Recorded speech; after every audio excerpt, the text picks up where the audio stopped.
Seorang pria sedang bermain di luar ruangan.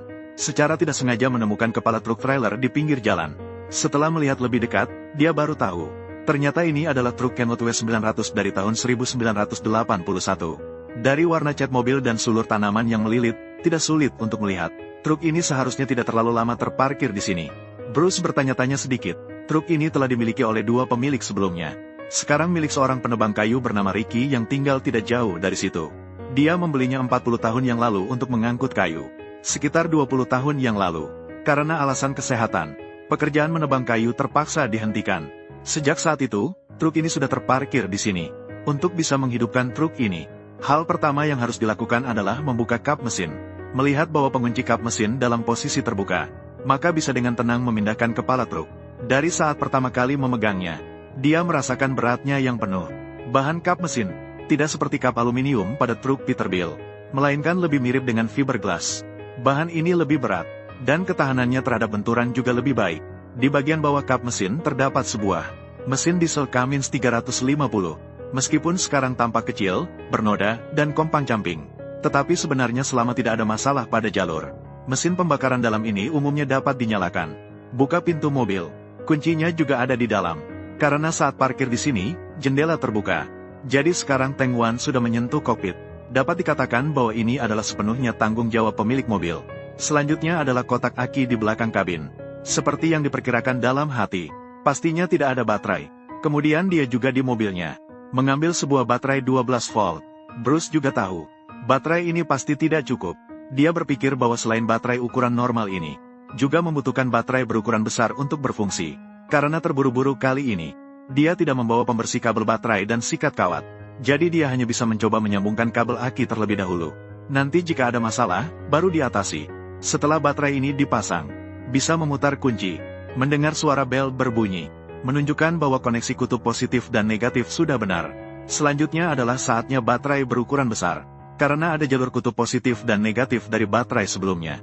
Oleh karena itu hanya perlu menyambung sesuai urutan. Selain itu, ada juga oli di dalam mesin diesel. Ini sangat penting untuk penghidupan mobil secara keseluruhan. Memiliki peran yang sangat penting. Tarik keluar pengukur oli. Di ujung terdapat sisa-sisa oli. Sepertinya tidak terkena korosi oleh uap air. Yang terakhir diperiksa adalah bahan bakar. Dengan mata telanjang tidak terlihat diesel, maka dia sembarangan mengambil sebuah batang kayu dari tanah. Digunakan sebagai pengukur minyak. Meskipun jumlah diesel tidak terlihat di batang kayu tersebut, tetapi Bruce melalui penciuman dan pengecapan masih merasakan rasa solar murni. Setelah semua pekerjaan ini diperiksa satu persatu, dia bisa masuk ke dalam kokpit dan memutar kunci. Namun Bruce hanya mendengar suara klakson angin. Tidak ada tanda-tanda sebelum dihidupkan. Kemudian setelah mengamati kelompok baterai dan mesin depan, setelah waktu pengamatan yang cukup, dia melihat semua perangkat tidak ada masalah. Dia hanya bisa menyimpulkan penyebabnya pada baterai. Jadi dia mengambil buku pemeriksaan lagi, terus memeriksa jalur kedua baterai. Tetapi sayangnya, faktanya, semua jalur memiliki arus listrik. Setelah merenungkan selama beberapa waktu, dia merasa mungkin tegangan baterai tidak cukup. Oleh karena itu, dia meningkatkan tegangan kelompok baterai menjadi 24 volt. Kali ini, starter akhirnya memberikan sedikit respons. Inilah dia.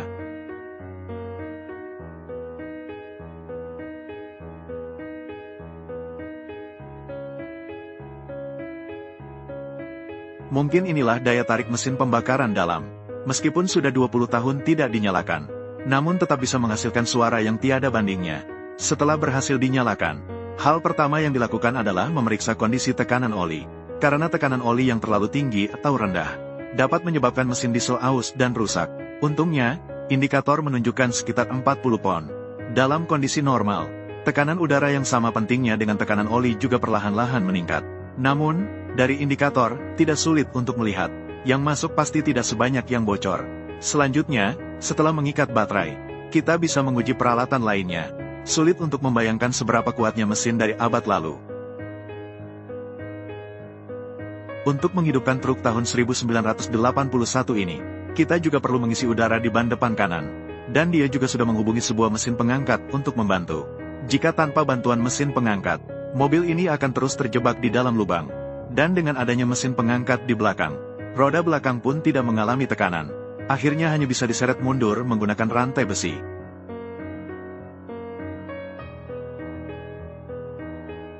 Setelah suara gas yang terus-menerus, truk akhirnya mulai bergerak perlahan dari tempatnya. Pekerjaan selanjutnya adalah memasukkan truk ke dalam tempat perbaikan, lalu memperbaikinya sedikit demi sedikit, karena tidak ada proses perbaikan pada materi.